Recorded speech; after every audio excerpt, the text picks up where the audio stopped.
Hello बच्चों। आज जो मैं टॉपिक आपको पढ़ाने वाला हूँ क्लास 12th के लिए बहुत इंपॉर्टेंट टॉपिक है, दैट इज किरचॉफ्स लॉ। आप बात करते हैं किरचॉफ्स लॉ की, तो सबसे पहले हम किरचॉफ लॉ लिखेंगे। किरचॉफ लॉ क्या होता है, बहुत इंपॉर्टेंट टॉपिक है किरचॉफ लॉ। एग्जाम के पॉइंट ऑफ व्यू से बात करते हैं तब भी काफी इंपॉर्टेंट है, अगर हम अपने डेली लाइफ में अंडरस्टैंडिंग की बात करते हैं तब भी किरचॉफ लॉ बहुत इंपॉर्टेंट होता है। किरचॉफ लॉ क्या काम आता है, किसी कॉम्प्लिकेटेड नेटवर्क को सॉल्व करने के लिए, किसी कॉम्प्लिकेटेड इलेक्ट्रिक नेटवर्क को सॉल्व करने के लिए हमें किरचॉफ लॉ की जरूरत पड़ती है। सर्किट कैसा होता है, अगर कहीं पे कॉम्प्लिकेटेड सर्किट को अगर हमें सॉल्व करना है तो कॉम्प्लिकेटेड सर्किट को सॉल्व करने के लिए हम लोग किरचॉफ लॉ का यूज करते हैं। तो कॉम्प्लिकेटेड सर्किट से क्या मतलब है, जैसे आप ले लीजिए, यहाँ पे मैंने मान लीजिए एक बैटरी लगाई है, यहाँ पे मैंने एक दूसरी बैटरी लगाई है, यहाँ मैंने एक रजिस्टर लगा दिया, यहाँ पे एक रजिस्टर लगा दिया, इधर एक और रजिस्टर लगा दिया मैंने, इस ब्रांच के साथ एक और बैटरी मैंने कनेक्ट कर दी है, इधर मैंने एक रेजिस्टेंस और लगा दिया है। तो अगर इस टाइप का कोई नेटवर्क हम बनाते हैं तो इसको हम कॉम्प्लिकेटेड नेटवर्क बोल देते हैं। मतलब जहां पे एक दो या दो से ज्यादा बैटरी रहे और दो या दो से ज्यादा रजिस्टर्स का हम लोग यूज कर रहे होते हैं, इस तरीके के कुछ भी सर्किट्स बनाते हैं उनको हम लोग कॉम्प्लिकेटेड सर्किट्स या कॉम्प्लिकेटेड नेटवर्क बोल देते हैं। नेटवर्क मतलब समझ रहे हैं, एक जाल जैसा हो गया, एक ग्रिड जैसी हो गई जो आपके पास यहाँ पे बनी हुई दिख रही है। तो इन कॉम्प्लिकेटेड सर्किट्स को सॉल्व करने के लिए जिस थ्योरम का हम लोग यूज करते हैं या जिन लॉस का हम यूज करते हैं उनको हम किरचॉफ लॉ बोलते हैं।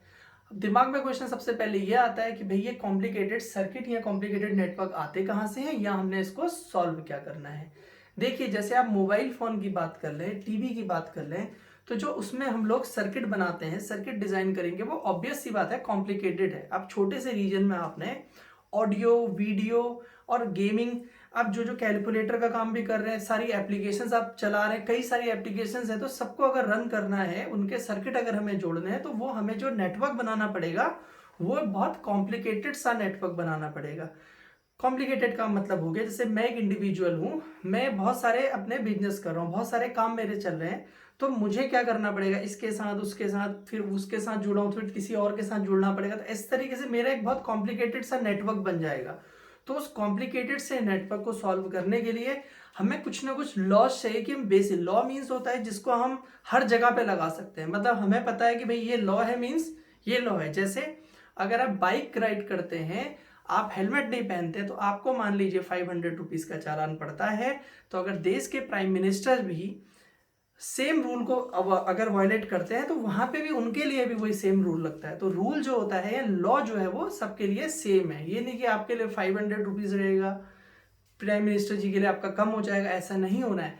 फॉर ऑल, अगर लॉ हमने बना रखा है, नियम बना रखा है, तो उसको वो सबके लिए हमारा क्या रहता है, सेम रहता है। तो सेम यहाँ पे कॉम्प्लिकेटेड सर्किट्स के लिए किरचॉफ ने दो लॉ दिए हैं कि अगर आपको भाई इसको सॉल्व करना है तो आप ये दो बेसिक से लॉ को लगा दो और आप नेटवर्क्स को सॉल्व कर सकते हैं।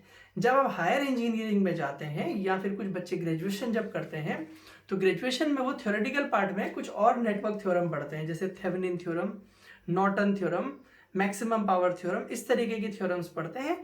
इसके अलावा अगर जो बच्चे आप में से इंजीनियरिंग करेंगे तो वो भी इन सारी थ्योरम्स को वहां पे पढ़ते हैं। तो इन सब में जो बिल्कुल बेसिक लॉ या बिल्कुल बेसिक थ्योरम होती हैं वो होता है हमारे किरचॉफ लॉ। तो आई होप आपको समझ में आ गया होगा कि किरचॉफ लॉ होते क्या हैं। तो हमारे पास दो लॉ हैं जिसमें से मैं एक एक करके आपको लिखा रहा हूं और उन्हें मैं एक्सप्लेन करता जाता हूं जिस तरीके से आप एग्जाम में इसको लिख सकते हैं। There are two laws to solve complicated networks oblique circuit, अगर कुछ लिखा जाए, ठीक है। पहला होता है बच्चों आपका जंक्शन लॉ। पहला हमारा होता है जंक्शन लॉ। जंक्शन लॉ क्या चीज है, किसका कंजर्वेशन करता है, क्या फिजिकल सिग्निफिकेंस है, इस पे बात करते हैं। तो जंक्शन लॉ का मतलब हो गया कि जंक्शन क्या होता है। पहले अगर हम कहीं पे मीटिंग पॉइंट की बात करें तो वो हमारे पास जंक्शन हो गया। जैसे मान लीजिए आप अपने आसपास जहां भी रहते हैं, चौराहा या तिराहा इस टाइप से बोलते हैं, तो एक जंक्शन पॉइंट है। वहां पे आप देखते होंगे दो या तीन रास्ते आकर के, तीन या चार रास्ते आपके आगे मिल रहे होते हैं, तो उसको हम लोग जंक्शन बोल देते हैं। तो जंक्शन मीन्स एक मीटिंग पॉइंट हो गया। जैसे रेलवे में आपने जंक्शन बोला होगा, देखते हैं तो डिफरेंट ट्रेन प्लेटफॉर्म पे आती है, तो वहां एक जंक्शन वर्ड यूज करते हैं हम लोग। तो यहाँ पे जंक्शन का क्या मीनिंग है, अगर आपके इस तरीके से सर्किट के पास मान लीजिए यहाँ पे I1 करंट आ रही है, यहाँ पे I2 करंट आ रही है, इस ब्रांच में मान लीजिए I3 करंट बाहर को जा रही है, यहाँ से I4 अंदर को आ रहा है और इधर से I5 इस डायरेक्शन में जा रहा है। तो ये जो पॉइंट है इस पे ये कॉमन सारे के सारे मिल रहे हैं। देखिए ये चाहे इसकी किसी की भी बात करूं, ये सारे के सारे यहाँ पे मिल रहे हैं। तो ये जो पॉइंट है इसको मैं जंक्शन बोल देता हूं। क्या बोलते थे, जंक्शन बोल देते हैं। तो जंक्शन लॉ क्या बोला, देखो किरचॉफ ने बोला दी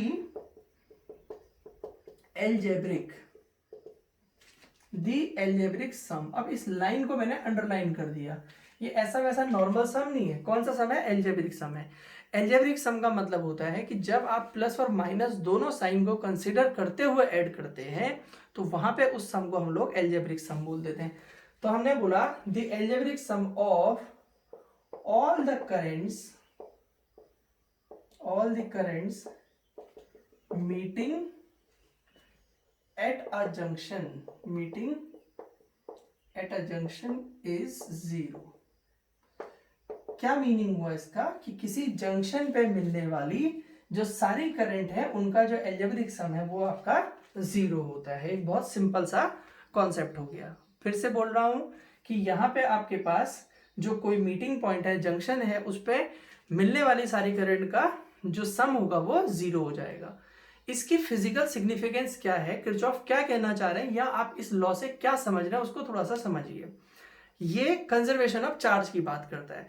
इसको समझना है तो आप ऐसे समझते हैं, मान लीजिए मैंने आपसे बोला अपने नियर बाई में कहीं पे भी एक तिराहा या चौराहा वहां पे कंसीडर कर लीजिए। उसमें क्या देखते हैं, बहुत सारी गाड़ियां आती हैं और जाती हैं। कि अगर आप मान लीजिए आजकल लॉकडाउन जैसे लॉकडाउन सिचुएशन है, फॉर एग्जांपल रात को हम कहते हैं कितने बजे से इतने बजे बंद है, तो रात को 12 बजे की आप बात करते हैं, जो दिन भर उसमें गाड़ियां चली, मान लीजिए रात को हमारा गवर्नमेंट ने रूल लगाया हुआ 10 to 5 हमारा लॉकडाउन रहेगा। अगर आप 12 बजे उस जंक्शन पे गाड़ियां देखोगे तो कितनी गाड़ियां रहेंगी, जीरो, क्योंकि जितनी गाड़ियां आई हैं उतनी गाड़ियां वहां से चले गई हैं। तो कहने का मतलब है अगर मैं उस जंक्शन पे, उस पर्टिकुलर जंक्शन पे मैं वहां पे गाड़ियां देखने जा रहा हूं, तो गाड़ी ऐसा तो है नहीं कि चौराहे से ओरिजिनेट हो रही है, पैदा हो रही है कि चौराहा कह रहा है ये लो दो चार गाड़ियां चौराहे से, रोड से नीचे से निकल के चले, ऐसा तो होता नहीं है। होता क्या है, जो गाड़ी आ रही है इस रास्ते से आ रही है, सपोज मैं अपने आसपास के किसी चौराहे की बात है, कोई गाड़ी इधर से आई तो हो सकता है इधर को चले जाएगी, इधर से आगे हो सकता है इधर को चली जाएगी, इधर से आगे हो सकता है यहाँ को चले जाए, वैसे यहाँ वाली गाड़ी हो सकता है इधर को। तो जितनी गाड़ियां भी इसकी तरफ आएंगी उतनी ही चली जाएंगी। तो यहाँ पे अगर आप नेट देखोगे तो नेट तो बच्चों यहाँ पे जीरो रहेगा ना, चौराहे के तो हाथ सारे के सारे खाली रह गए। क्यों, जितनी गाड़ियां आई हैं उतनी चली गई हैं। तो ये बात कर रहा है कंजर्वेशन ऑफ चार्ज की, यानी कि इस पॉइंट पे कोई ऐसा कुछ नहीं हो रहा है कि चार्ज ओरिजिनेट हो रहा है। अगर चार्ज ओरिजिनेट यहां से हो रहा होता तो ये फिर जीरो नहीं आता। तो जीरो होने का मतलब होता है this is based on the conservation of charge, और चार्ज इसका मतलब वहां से कुछ भी ओरिजिनेट नहीं हो रहा है। तो फिर हम लोग यहां से आगे बढ़ते हैं। तो हमने देखा इस तरीके से सारे के सारे इस जंक्शन पे मिल रहे हैं। अब I1 I2 I3 की बात कर रहे हैं। अब देखिए इसके लिए क्या होता है, हम लोग अगर साइन कन्वेंशन की बात करते हैं, हमने एक अपना रूल बना दिया इसके साइन के लिए कि हम इस रूल को फॉलो करेंगे साइन के लिए। पहला मैंने बोल दिया कि जो इनकमिंग करंट है, इनकमिंग करंट के लिए हम लोग प्लस साइन यूज करेंगे, और जो आउटगोइंग जो है उनके लिए, आउटगोइंग करंट के लिए हम लोग माइनस साइन यूज करने वाले हैं। ठीक है, इनकमिंग के लिए प्लस यूज करना है और आउटगोइंग के लिए माइनस करना है। और आपने ये बोला algebraic sum is zero. Mathematically अगर इसको लिखना था, मैं यहाँ पे लिखना भूल गया, मैथमेटिकली अगर मैं इसको लिखूंगा, मैथमेटिकली वहीं पे आप लिख देना sigma I is equal to zero, इसके साथ आप लिख देंगे यहाँ पे mathematically sigma I is equal to zero. तो साइन कन्वेंशन के हिसाब से हमने कहा हम आने वालों को प्लस, तो इस पॉइंट की बात करें जंक्शन के, I1 आ रहा है, I1 प्लस का हो जाएगा, I2 भी इसकी तरफ आ रहा है, प्लस I2 हो जाएगा, I3 क्या हो रहा है, इससे दूर जा रहा है तो माइनस I3 हो जाएगा, I4 भी इसकी तरफ आ रहा है और I5 इससे दूर जा रहा है। तो उसने कहा कि सारे के सारे जितने भी करंट है उन सबका जो एल्जेब्रिक सम है वो जीरो होता है, यानी कि I1 plus I2 plus I4 is equal to I3 plus I5। ये भी तो लिख सकता हूं। यानी कि इसी स्टेटमेंट को दूसरे तरीके से लिख सकते हैं, सम ऑफ करेंट्स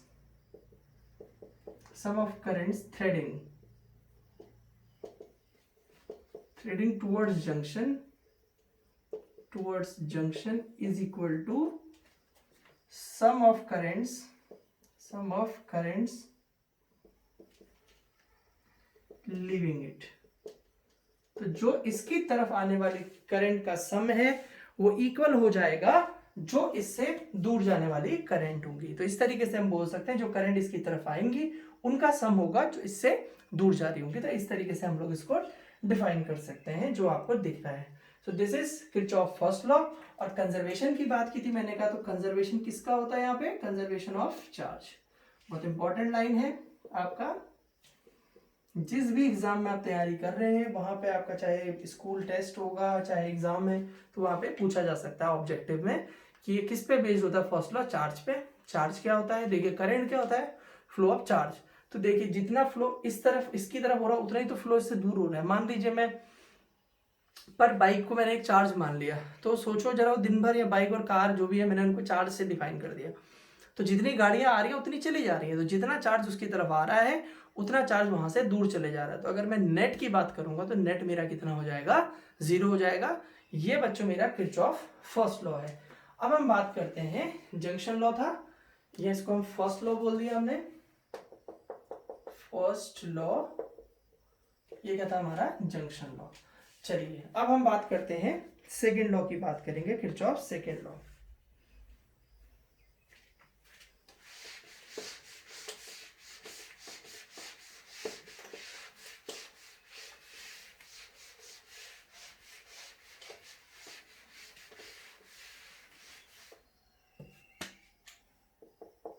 देखिए यहाँ पे आपका आ जाएगा किरचॉफ सेकेंड लॉ, इसको हम लोग लूप लॉ भी कहते हैं बच्चों, और मैश लॉ भी बोलते हैं। ठीक है, लूप लॉ भी बोल सकते हैं या फिर आप इसको मैश लॉ भी बोल सकते हैं।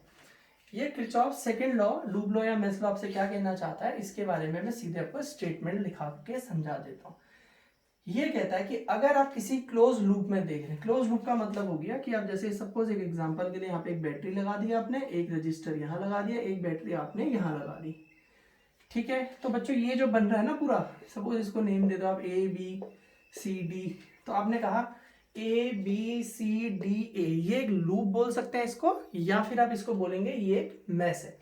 इस लूप के अंदर, और अगर आप इस पर्टिकुलर AB की बात करेंगे, this is a branch, BC ये एक ब्रांच है, AD ये भी एक ब्रांच है।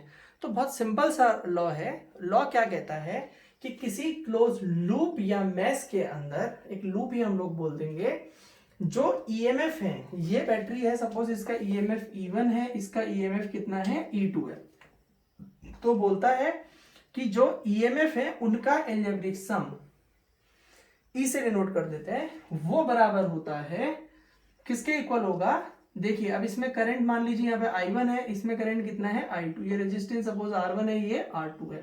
तो ये बोलते हैं कि जो एल्जेब्रिक सम होता है EMF का वो इक्वल होता है algebraic sum of current into resistance. Current और रेजिस्टेंस के एल्जेब्रिक सम के इक्वल होता है, उनको पहले अपने प्रोडक्ट करना है, प्रोडक्ट करके उनका सम करना, उसके इक्वल होगा। समझ में आ रही है बात, तो इनके प्रोडक्ट के सम के इक्वल होता है।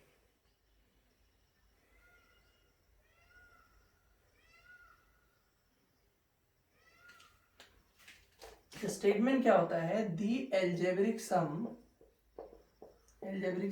Of EMF in a closed loop is equal to the product, is equal to the sum of products of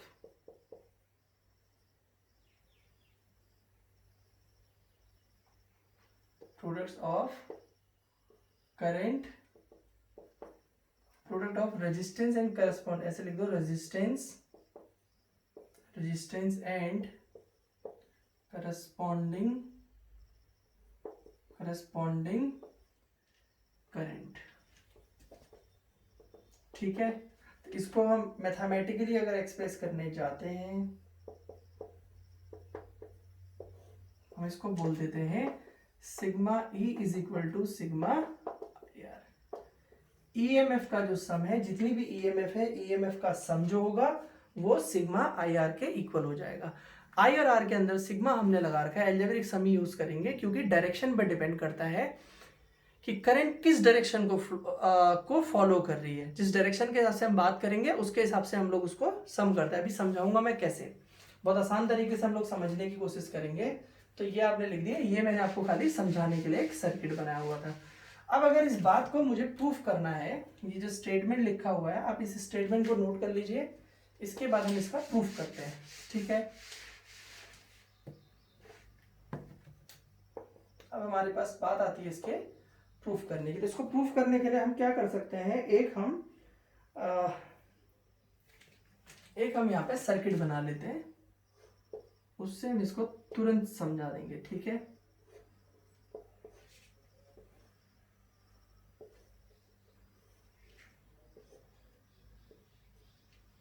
मान लीजिए इस बैटरी का ईएमएफ E1 है, इस बैटरी का ईएमएफ E2 है, इसका रेजिस्टेंस R1, इसका रेजिस्टेंस R2 और इसका रेजिस्टेंस आपका R3 है। देखिए जब आप पढ़ते हैं तो डिफरेंट सोर्सेज से आप लोग पढ़ते हैं तो कुछ आपको क्लॉकवाइज एंटी क्लॉकवाइज करके कंफ्यूज कर देंगे। मेरा कहना है यहाँ पे सर्किट में कभी भी ये रहता है कि आप क्लॉकवाइज लो चाहे एंटी क्लॉकवाइज लो, आपका आंसर एक ही जैसा है। डिपेंड करता है, आपकी मर्जी पे डिपेंड है, आप जो लेके चलना चाह रहे हैं वो लीजिए। हाँ बस एक चीज का ध्यान रखो कि सर्किट में आप या तो क्लॉकवाइज ही फॉलो करो या फिर आप एंटी क्लॉकवाइज फॉलो करें। अगर आप ऐसा नहीं है कि आप क्लॉकवाइज या एंटी क्लॉकवाइज लेंगे आंसर अलग अलग हो जाएगा, कोई फर्क नहीं पड़ता है। आप अगर माइनस से मल्टीप्लाई कर दोगे तो दोबारा से वही इक्वेशन बन जाएगी, जैसा कि मैं अभी करके दिखा दूंगा बाद में कि क्लॉकवाइज एंटी क्लॉकवाइज का क्या कॉन्सेप्ट होता है। तो फिलहाल हम इसको नेमिंग कर देते हैं। इसको मैंने A B C D E और यहाँ पे एफ इसको हमने नेम दे दिया, ठीक है। ये रेजिस्टेंसेस है, ये बैटरी है तो इससे करंट सपोज I1 आ रहा है और इससे करंट कितना आ रहा है I2। तो ये इस पाथ को फॉलो करेगा, इधर जाएगा, यहां से I2 आ रहा है। तो पॉइंट बी, आपको बी पे जंक्शन दिख रहा है। तो अभी क्या पढ़ा हमने फर्स्ट लॉ कि बी की तरफ आने वाली जो करंट है वो इक्वल होगी इससे दूर जाने वाली। तो बी की तरफ कौन आ रही है, I1 इसी की तरफ आ रही है, I2 भी इसकी तरफ आ रही है, और बाहर यहां से एक ही ब्रांच निकल रही, कौन सी, BC।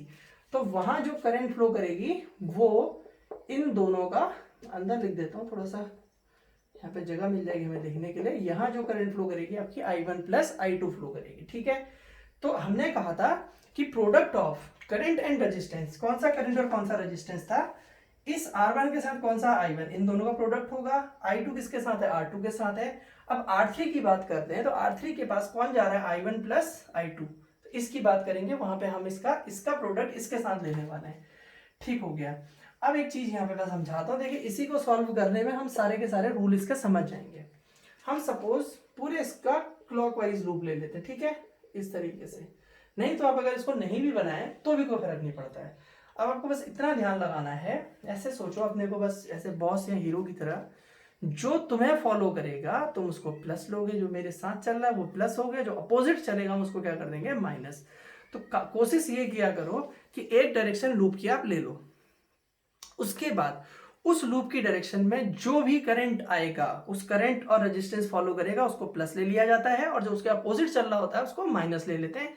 सेम हम बैटरी के केस में करते हैं। अगर बैटरी का करंट हमें फॉलो कर रहा है, हमारे पाथ को फॉलो कर, हमें फॉलो करने का मतलब हमारे पाथ को फॉलो कर रहा है तो प्लस होता है, और हमारे पाथ को नहीं फॉलो करता है तो माइनस होता है। एग्जाम्पल से समझते हैं कैसे।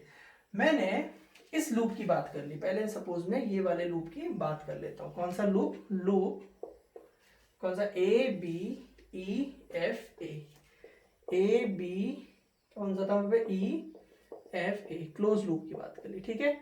क्लोज लूप ये वाला बात कर रहा हूं मैं इसकी।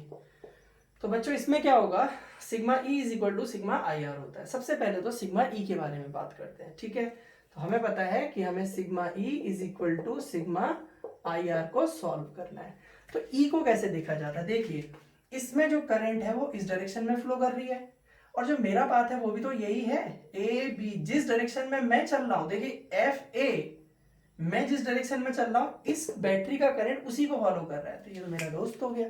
अब जबकि मैं यहां से बी से ई की तरफ जाना चाह रहा हूं, इसका करंट मेरे अपोजिट चल रहा है, तो मैं इसके लिए फिर क्या साइन ले लूंगा, माइनस। मतलब ये बैटरी मेरे लिए अच्छी है और ये बैटरी मेरे लिए बुरी है, ये मेरे पाथ पे डिपेंड कर रहा है, तो इसको मैं प्लस ले लूंगा, इसको मैं माइनस। अगर मैं लूप ऐसे लेता, सोचो ये ई बी ए एफ, अगर मैं ऐसे लूप ले लेता, जो कि मैं ले सकता हूं, तो फिर E2 वाला मेरे को फॉलो कर रहा होता, ये मेरा अपोज कर रहा होता, तो ये प्लस होता और ये क्या होता, माइनस। कोई फर्क नहीं पड़ना। अभी समझते हैं कैसे।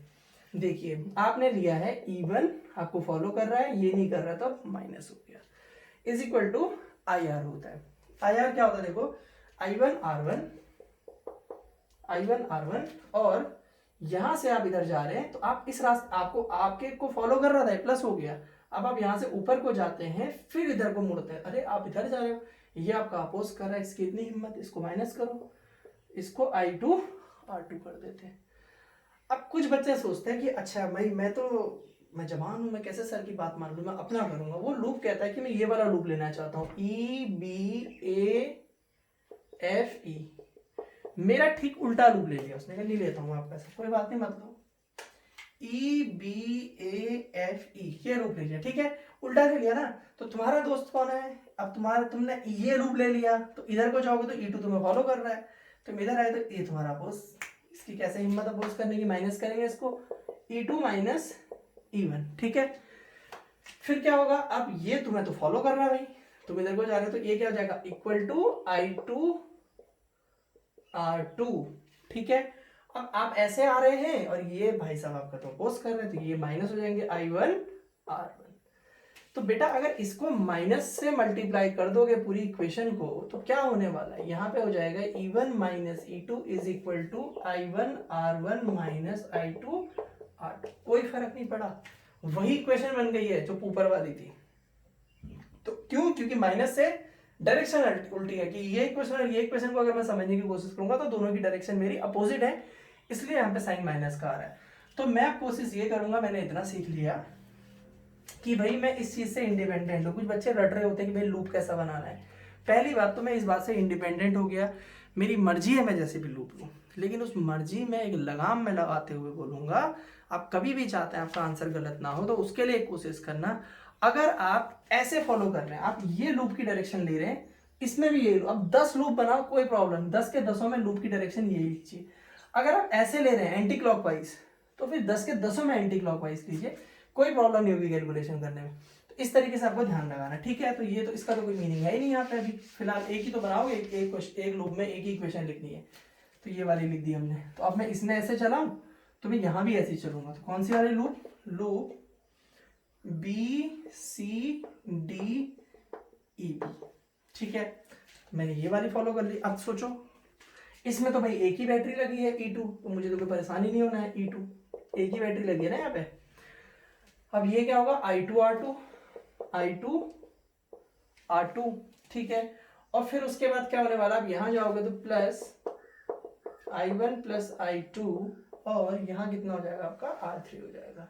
इसको मल्टीप्लाई कर दीजिए आप, I2 R2 plus I1 R3 plus I2 R3। तो आपको क्या दिख रहा है कि आप I2 कॉमन ले सकते हैं यहाँ से, तो R2 plus R3 plus I1 R3, ये आपकी वैल्यू निकल के आ गई E2, इक्वेशन नंबर 1, इसको इक्वेशन नंबर 2।